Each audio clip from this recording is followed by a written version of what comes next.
Surface chemistry start किए थे। कुछ इंट्रोडक्टरी बातें हमने कल बात किया, तो आज से हम लोग फिर और आगे सरफेस केमिस्ट्री में पढ़ेंगे। ठीक है, तो कल बहुत सारी बातें डिस्कस किए सरफेस केमिस्ट्री में। मेनली ये पता चला कि इस चैप्टर में क्या पढ़ना है। इस चैप्टर में क्या पढ़ना है? मेनली एडजॉर्प्शन पढ़ना है। तो हम लोग जरा एडजॉर्प्शन को एक्सप्लेनेशन वगैरह तो हो गया, थोड़ा उसका डेफिनेशन देख लेते हैं। ठीक है, थोड़ा सा कलेक्ट, उसके बाद आगे बढ़ेंगे। तो सबसे पहले हम लोगों को क्या देखना है, what is adsorption. What is adsorption?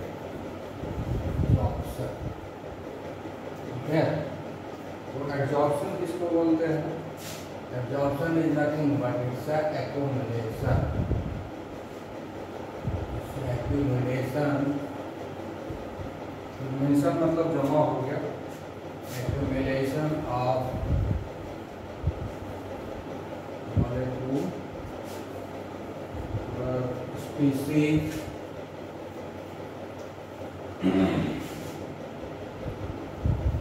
at the surface rather than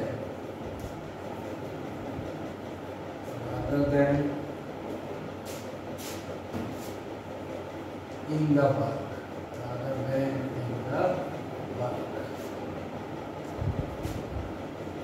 of a solid or liquid.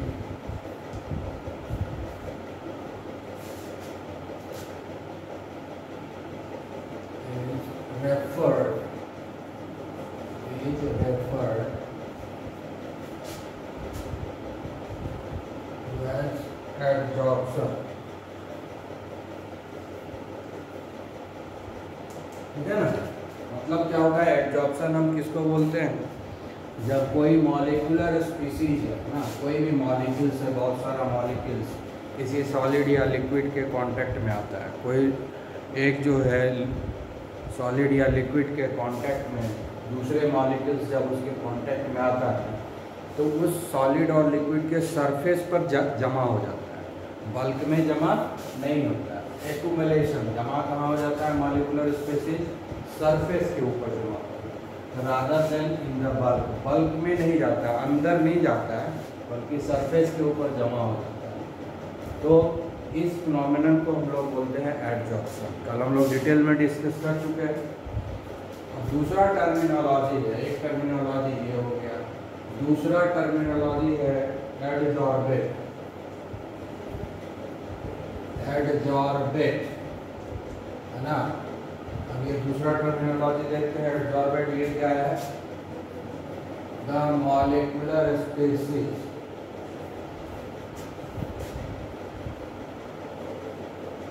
molecular species or substance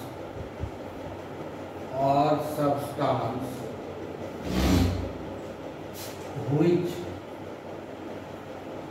concentrates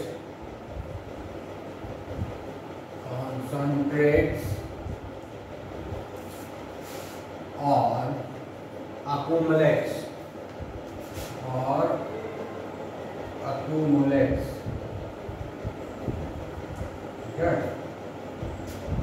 at the surface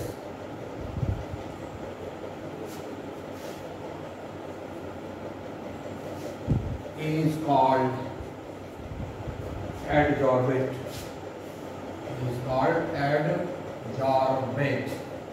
ठीक है, मतलब हुआ कि वो स्पीसीज, वो मॉलिक्यूल्स जो सरफेस के ऊपर जमा हो जाता है ना, मॉलिक्यूलर स्पीसीज या सब्सटेंस जो कॉन्सेंट्रेट हो जाता है या एक्यूमुलेट्स हो जाता है सरफेस के ऊपर, है ना, उसी को हम लोग बोलते हैं एडजॉर्बेट। यानी जो मॉलिक्यूल या सब्सटेंस किसी सरफेस के ऊपर जमा हो जाता है, बल्क में नहीं जाता है, सिर्फ सरफेस पर जमा हो जाता है, तो उस मॉलिक्यूल और सब्सटेंस को हम क्या बोलते हैं? एडजॉर्बेट।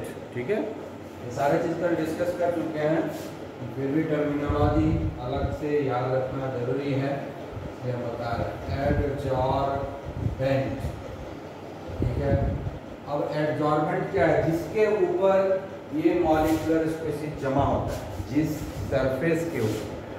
सरफेस के ऊपर ये मॉलिक्यूलर स्पीसीज जमा होता है, उस सरफेस को हम लोग बोलते हैं एडजॉर्बेंट। ठीक है, क्लियर? तो इसको हम लोग कैसे डिफाइन कर सकते हैं? The material on the surface, material on the surface of which adsorption occurs,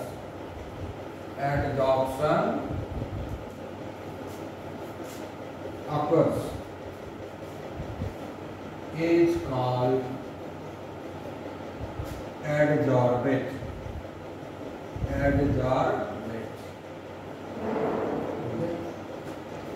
ये तीन टर्मिनोलॉजी है।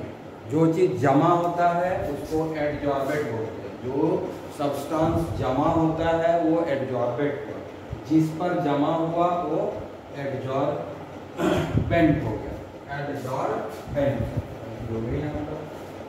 ठीक है,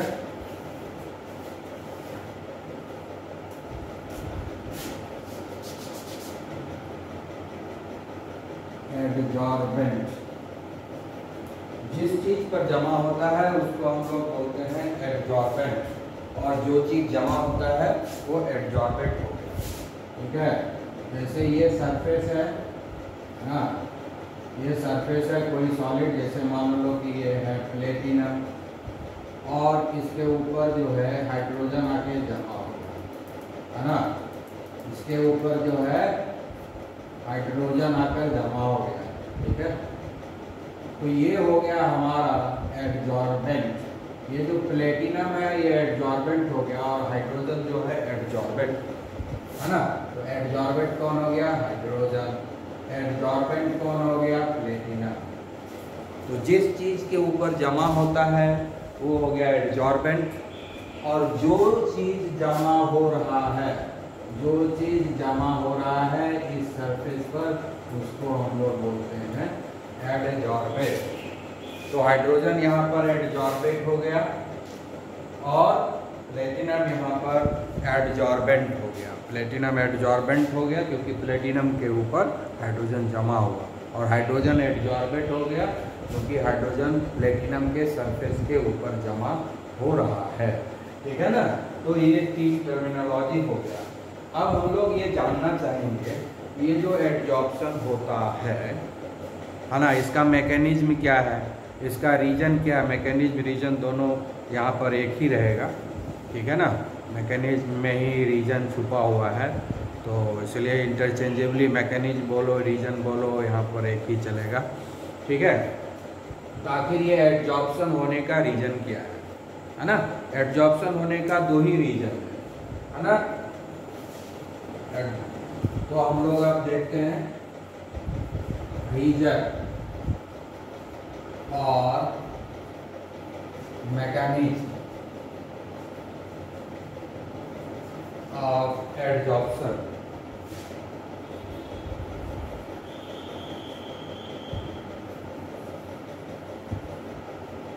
ठीक है, इसका दो ही कारण है। एक कारण है रेसिडुअल फोर्सेस, पहला कारण है रेसिडुअल फोर्सेस। पहला रीजन बोलो मैकेनिज्म बोलो, residual forces, residual forces on surface, residual forces on surface. ठीक है, सेकंड रीजन है जो दूसरा है रीजन, ठीक है, unpaired electron, unpaired electron, unpaired electron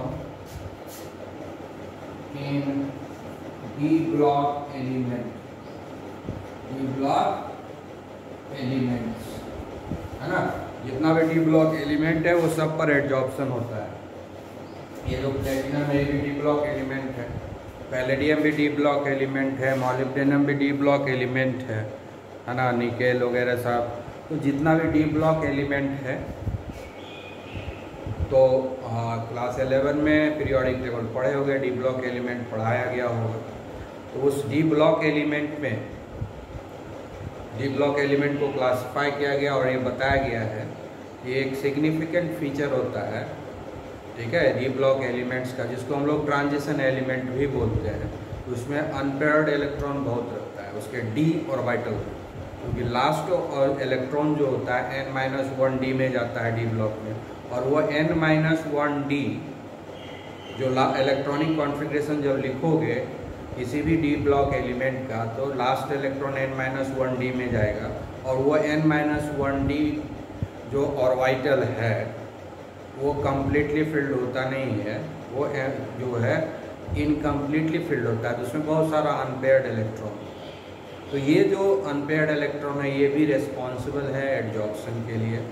और दूसरा है एक रेसिडुअल फोर्स है जो रिस्पॉन्सिबल है एडजॉर्प्शन के लिए। तो अब हम लोग जो है अभी डिस्कस करेंगे mechanism and reason for the adsorption, ठीक है, ओके।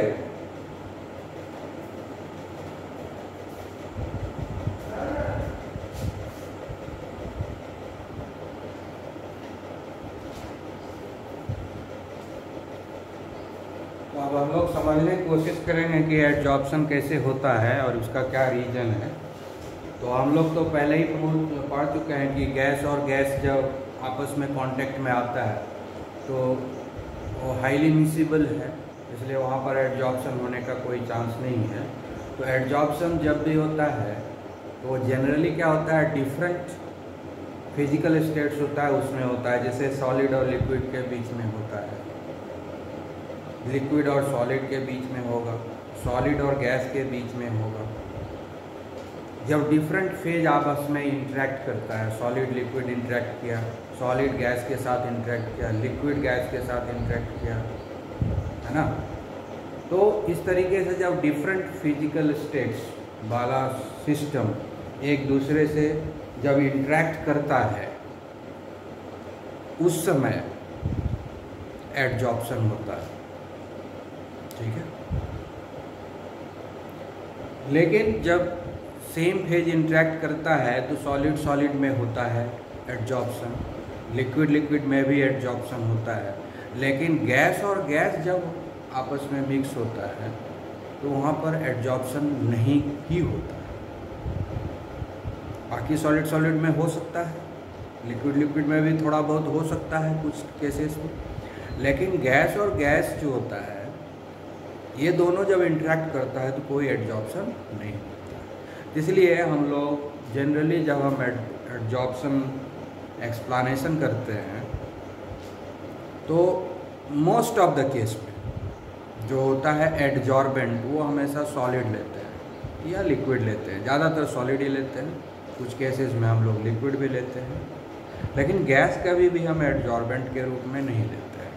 गैस एडजॉर्बेट हो सकता है, गैस जो है एडजॉर्बेट हो सकता है, लेकिन एडजॉर्बेंट के रूप में कभी भी गैस को हम लोग नहीं लेंगे और सॉलिड या लिक्विड लेंगे, और मोस्ट ऑफ द केसेस में सॉलिड ही लेते हैं, ठीक है। तो अब हम लोग समझने की कोशिश करते हैं कि एडजॉर्प्शन क्यों होता है, किस प्रकार से होता है। तो हम जैसे कि ये एक कंटेनर है, इस कंटेनर में कोई लिक्विड है, या मान लो कि ये सॉलिड का ही ब्लॉक है, ठीक है।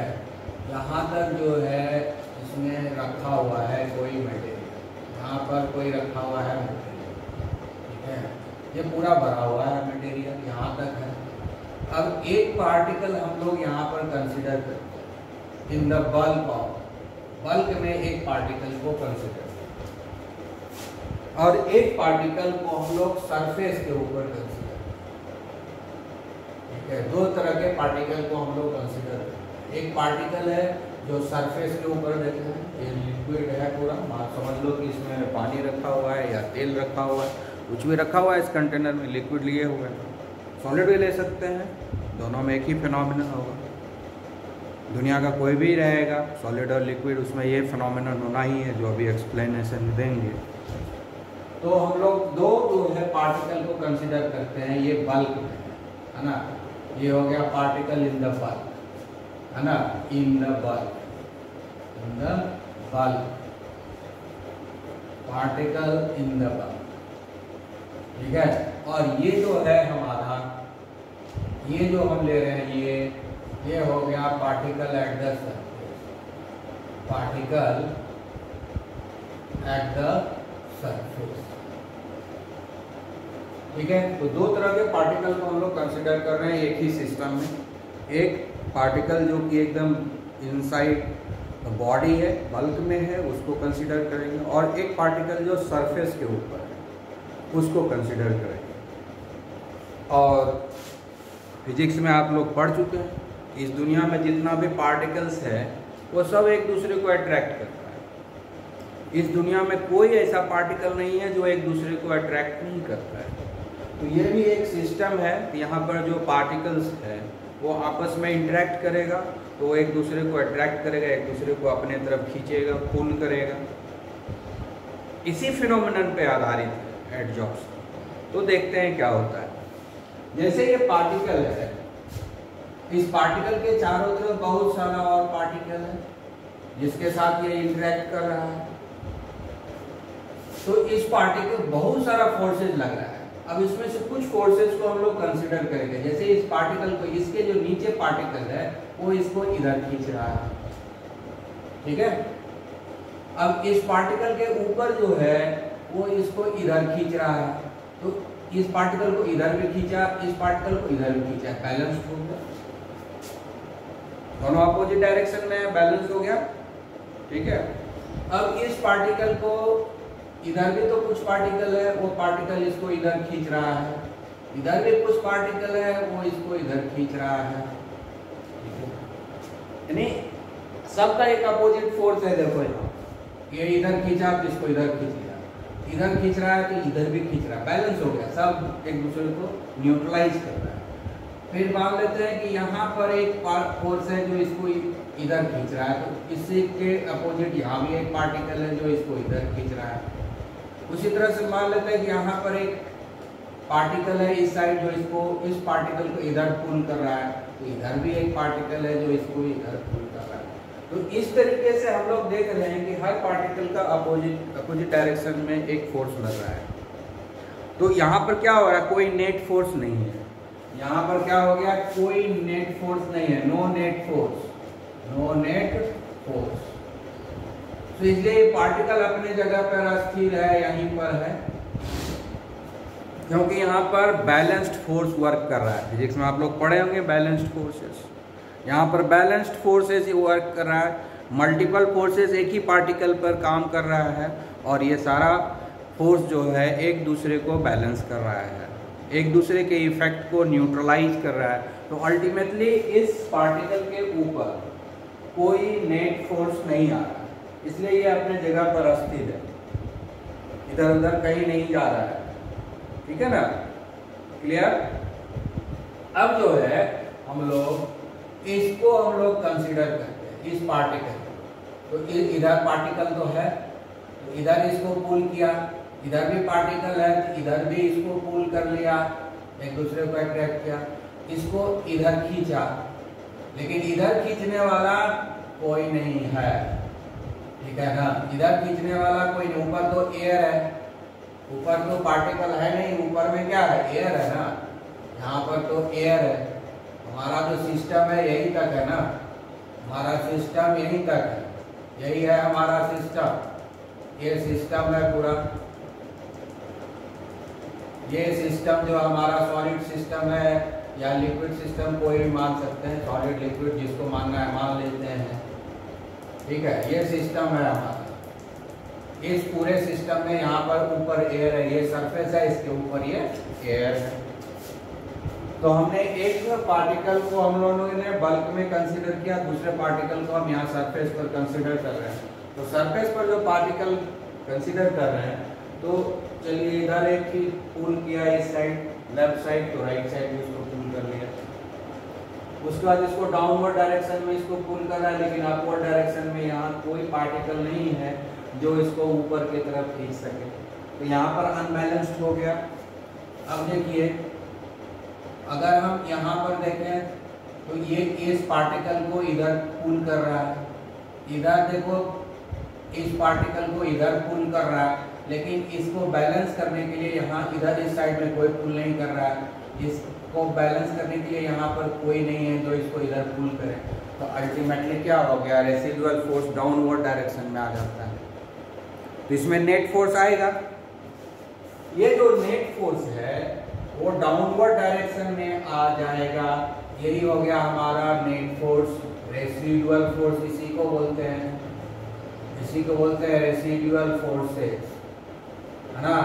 एक नेट फोर्स आ गया, नेट फोर्स आ गया, ठीक है, इधर आ गया, डाउनवर्ड डायरेक्शन में आ गया। यहाँ पर क्या हो गया, इसका कुछ बैलेंस ही जो है सेटिस्फाइड नहीं हुआ। यहाँ पर इसका चारों तरफ सारा बैलेंस ही सेटिस्फाइड हो रहा है, कोई रेसिडुअल फोर्सेस नहीं बचा है। लेकिन यहाँ पर क्या हो गया, रेसिडुअल फोर्सेस बच गया ना। यहाँ पर इसको बैलेंस नहीं करने वाला कोई नहीं है, इसको बैलेंस करने वाला यहाँ पर नहीं है।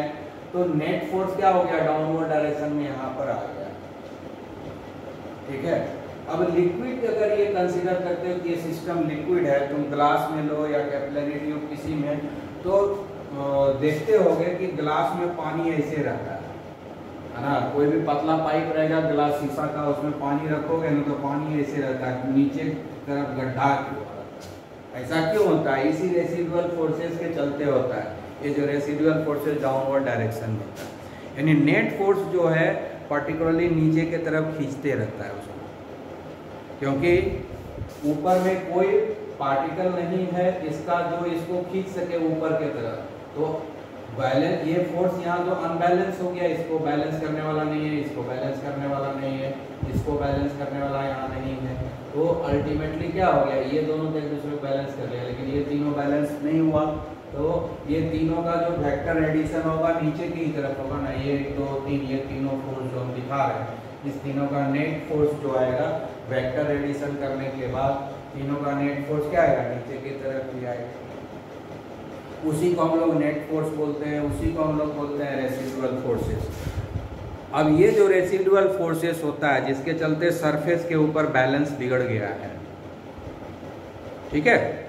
अब यही रेसिडुअल फोर्स क्या करेगा, एडजॉर्प्शन करवा देगा। क्यों, क्योंकि यहाँ पर तो अनबैलेंस्ड है, ये नीचे की तरफ खिंचा रहा है, नीचे की तरफ। अब मान लो कि ये एयर आया या कोई भी दूसरा मॉलिक्यूल, डिफरेंट मॉलिक्यूल आया, ये मॉलिक्यूल नहीं बोल रहे हैं, अब कोई डिफरेंट मॉलिक्यूल, एयर आ गया, गैस आ गया, या कोई दूसरा लिक्विड आ गया इस सरफेस के पास। तो जैसे ही सरफेस के पास आएगा तो ये जो अनबैलेंस्ड फोर्सेस है, वो जो अनबैलेंस्ड बैलेंसीज हो गया, रेसिडुअल फोर्सेस जो हो गया, अपने आप को बैलेंस करने के लिए वो अट्रैक्ट कर लेता है दूसरे सब्सटेंस के मॉलिक्यूल्स को, दूसरे सब्सटेंस के पार्टिकल को अपने तरफ खींच लेता है। ये जो 3 फोर्स हम दिखा रहे हैं ना, ये तीनों अनबैलेंस्ड फोर्स जो हम दिखा रहे हैं, इसको बैलेंस करने के लिए इसके कांटेक्ट में जो भी दूसरा सब्सटेंस आएगा उसके पार्टिकल को ये अपने तरफ खींच लेता है, जिसके कारण वो इसके ऊपर चिपक जाता है। इसी को तो हम एडजॉर्प्शन बोलते हैं ना। इसीलिए सरफेस के ऊपर कॉन्सेंट्रेशन होता है, सरफेस के ऊपर क्या हो जाता है, दूसरे सब्सटेंस का पार्टिकल आकर के इसके ऊपर चिपक जाता है। तो यही है मैकेनिज्म ऑफ एडजॉर्प्शन, ठीक है। तो दुनिया में जितना भी पार्टिकल्स है लगभग, खास करके सॉलिड में, है ना, उसके आउटर सरफेस पर अनबैलेंस्ड फोर्स होता है। उसी अनबैलेंस्ड फोर्स होने के चलते उसके सरफेस के पास जब दूसरे सब्सटेंस का पार्टिकल पहुंचता है तो अपने अनबैलेंस्ड फोर्सेस को, रेसिडुअल फोर्सेस को बैलेंस करने के लिए, न्यूट्रलाइज करने के लिए उसको वो अट्रैक्ट कर लेता है, जिसके कारण वो सरफेस के ऊपर चिपक जाता है। और इसी प्रोसेस हम लोग बोलते हैं एडजॉर्प्शन, इसी को बोलते हैं एडजॉर्प्शन। ये तो किसी भी मेटल हो सकता है, कोई भी मेटल के सरफेस पर हो सकता है, किसी भी मेटल के सरफेस पर हो सकता है, ठीक है, ओके।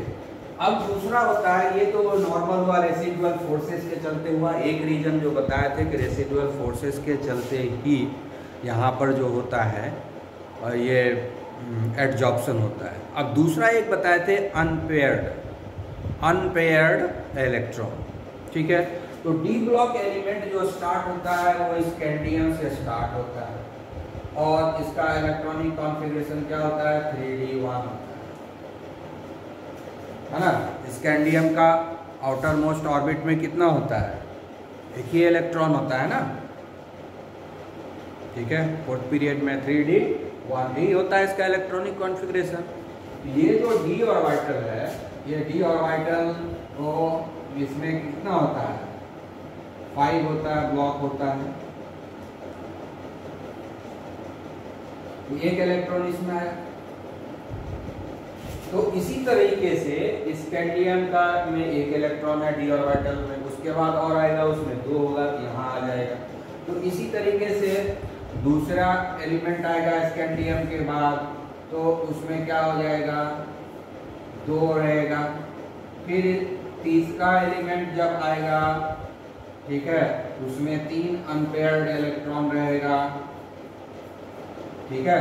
इसी तरह से 4 हो जाएगा, 4 अनपेयर्ड हो जाएगा, फिर 5 अनपेयर्ड हो जाएगा, ठीक है।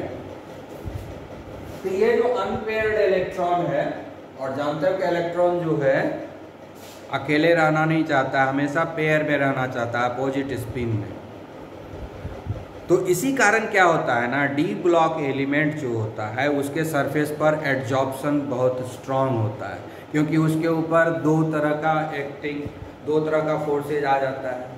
एक फोर्स होता है residual forces due to arrangement of the metal का आपस में जो अरेंजमेंट होता है उसके चलते जो आउटर सरफेस बनता है उस पर रेसिडुअल फोर्सेस आता है, उसके चलते एडजॉर्प्शन होता है। उसके अलावा जितना भी एटम है वो पार्टिकल तो एटम से ही बना हुआ है, तो जितना भी एटम है डी ब्लॉक एलिमेंट का वो सब में ये अनपेयर्ड इलेक्ट्रॉन होता है। ये अनपेयर्ड इलेक्ट्रॉन होने के चलते ये भी जो इसके सरफेस के पास जो दूसरा सब्सटेंस आता है उसके एटम के इलेक्ट्रॉन को अपनी तरफ अट्रैक्ट कर लेता है। तो ये जो अनपेयर्ड इलेक्ट्रॉन होता है डी ब्लॉक एलिमेंट का, वो अपने आप को पेयर करने के लिए रेडी रहता है। तो पेयर करने के लिए क्या होता है, स्ट्रांगली वो अट्रैक्ट करता है, तो डबल फोर्स हो जाता है डी ब्लॉक एलिमेंट में। एक तो रेसिडुअल फोर्सेस भी होता है, दूसरा ये अनपेयर्ड इलेक्ट्रॉन जो है डी ऑर्बिटल में, इसके चलते भी पेयरिंग करने का जो कैपेसिटी है वो बढ़ जाता है, और जिसके कारण सरफेस के नज़दीक कोई भी दूसरा पार्टिकल आता है उसके इलेक्ट्रॉन को अपने तरफ अट्रैक्ट करता है और फिर पेयरिंग करता है। इस तरह से डबल इम्पैक्ट हो जाता है डी ब्लॉक एलिमेंट में, रेसिडुअल फोर्स भी होता है और अनपेयर्ड इलेक्ट्रॉन भी होता है। इस दो चीज़ होने के चलते जो है एडजॉर्प्शन जो होता है डी ब्लॉक एलिमेंट में ट्रांजिशन एलिमेंट में बहुत ज़्यादा होता है। और यही कारण है कि जितना भी डी ब्लॉक एलिमेंट है, ट्रांजिशन एलिमेंट है, उसको कैटलिस्ट के रूप में यूज करते हैं, है ना। ये जो डी ब्लॉक एलिमेंट है, डी ब्लॉक एलिमेंट को हम लोग कैसा यूज करते हैं, कैटलिस्ट के, है ना, कैटलिस्ट के रूप में यूज करते हैं। क्यों करते हैं, जैसे कि क्लास 10 में भी पढ़ाया गया होगा, है ना, कि हम लोग अनसेचुरेटेड हाइड्रोकार्बन से सेचुरेटेड हाइड्रोकार्बन बनाते हैं, है ना। वेजिटेबल ऑयल से डालडा बनाते हैं, कि क्या बनाते हैं, वेजिटेबल ऑयल, क्या लेते हैं, वेजिटेबल ऑयल लेते हैं, वेजिटेबल ऑयल लेंगे और उसके बाद इसमें कैटलिस्ट के रूप में निकेल होगा, प्लेडियम होगा या प्लेटिनम कुछ ले लेंगे और इस पर हम हाइड्रोजन गैस पास करा देते हैं, तो हमको मिलता है वनस्पति घी, वनस्पति घी, ठीक है ना। वनस्पति घी मतलब डालडा, जिसको हम लोग बोलते हैं डालडा, ठीक है ना, डालडा, वनस्पति घी मतलब डालडा हो गया। ये जो वेजिटेबल ऑयल है ये अनसेचुरेटेड हाइड्रोकार्बन है। वेजिटेबल ऑयल क्या है, अनसेचुरेटेड हाइड्रोकार्बन है, अनसेचुरेटेड हाइड्रोकार्बन, ठीक है। और ये जो वनस्पति घी है वो सेचुरेटेड हाइड्रोकार्बन, सेचुरेटेड हाइड्रोकार्बन, तो ये जो हो रहा है, अगर हम सिर्फ हाइड्रोजन गैस वेजिटेबल ऑयल में पास कराएंगे तो ये रिएक्शन होता नहीं है, ये रिएक्शन होता नहीं है, बहुत धीरे होगा, इतना कम होगा कि हम लोग छोड़ के भाग जाएंगे, नहीं कराना चाहेंगे, इतना स्लो होगा। तो हम लोग क्या करते हैं, वेजिटेबल ऑयल में निकेल, पैलेडियम और प्लेटिनम को कैटलिस्ट के रूप में डाल देते हैं। ठीक है, कैटलिस्ट के रूप में डालने मतलब ये रिएक्शन में पार्टिसिपेट नहीं करेगा, और पार्टिसिपेट करेगा तो रीजेनरेट हो जाएगा। ठीक है, तो थोड़ा बहुत निकेल, प्लेटिनम और प्लेटिनम का पाउडर उसमें डाल दिया। तो निकेल, प्लेटिनम, प्लेटिनम इसका सरफेस के ऊपर रेसिडुअल फोर्सेस होता है। ठीक है, रेसिडुअल फोर्सेस होगा, डी ब्लॉक एलिमेंट है तो इसमें अनपेयर्ड इलेक्ट्रॉन रहेगा। ये दोनों चीज़ होने के चलते जो होता है, हाइड्रोजन गैस इस निकेल, पैलेडियम और प्लेटिनम के सरफेस के ऊपर चिपक जाता है, एडजॉर्प्शन हो जाता है। तो यहाँ पर हाइड्रोजन गैस का एडजॉर्प्शन हो गया, निकेल, पैलेडियम और प्लेटिनम के ऊपर हाइड्रोजन गैस का एडजॉर्प्शन हो गया। जब इसके ऊपर हाइड्रोजन गैस का एडजॉर्प्शन हो गया तो हाइड्रोजन का कांटेक्ट वेजिटेबल ऑयल के साथ ज़्यादा देर तक रहता है, और जब ज़्यादा देर तक कांटेक्ट में रहेगा ये दोनों, ड्यू टू एडजॉर्प्शन ये वेजिटेबल ऑयल भी इस पर चिपकेगा, हाइड्रोजन भी इसके ऊपर चिपकेगा, दोनों का एडजॉर्प्शन हो जाएगा। तो दोनों साथ में ज़्यादा समय तक रहेगा ये और ये, तो क्या होगा, केमिकल रिएक्शन होगा और फिर जो है डालडा बन जाएगा, वनस्पति घी बन जाएगा। तो कैटलिस्ट का काम जितना भी मेटल करता है या कोई भी कंपाउंड कैटलिस्ट का काम करता है, कैटलिस्ट का काम इसलिए करता है क्योंकि उसमें एडजॉर्प्शन होता है। एडजॉर्प्शन जितना ज़्यादा होगा उतना अच्छा वो कैटलिस्ट होगा। तो एडजॉर्प्शन ही रिस्पॉन्सिबल है कैटलाइसिस बिहेवियर के लिए। ठीक है ना, इसीलिए ज़्यादातर जो डी ब्लॉक एलिमेंट है उसको कैटलिस्ट के रूप में यूज करते हैं, क्योंकि रेसिडुअल फोर्सेस के साथ साथ उसके पास अनपेयर्ड डी इलेक्ट्रॉन भी होता है, जिसके चलते डबल फोर्सेस ऑफ अट्रैक्शन पर रेसिडुअल फोर्सेज आता है और फिर एडजॉर्प्शन अच्छे से होता है। तो इस तरीके से हम लोग समझ गए, ये हुआ हमारा मैकेनिज्म ऑफ एडजॉर्प्शन। रीजन भी यही है, मैकेनिज्म भी यही है, आपको एक्सप्लेन कर देना है। जैसे मैकेनिज्म को मैकेनिज्म के हिसाब से, रीजन पूछे तो रीजन के हिसाब से लिखना है, आपका थ्योरी उस तरीके से मॉडिफाई हो जाना चाहिए। ठीक है, ओके।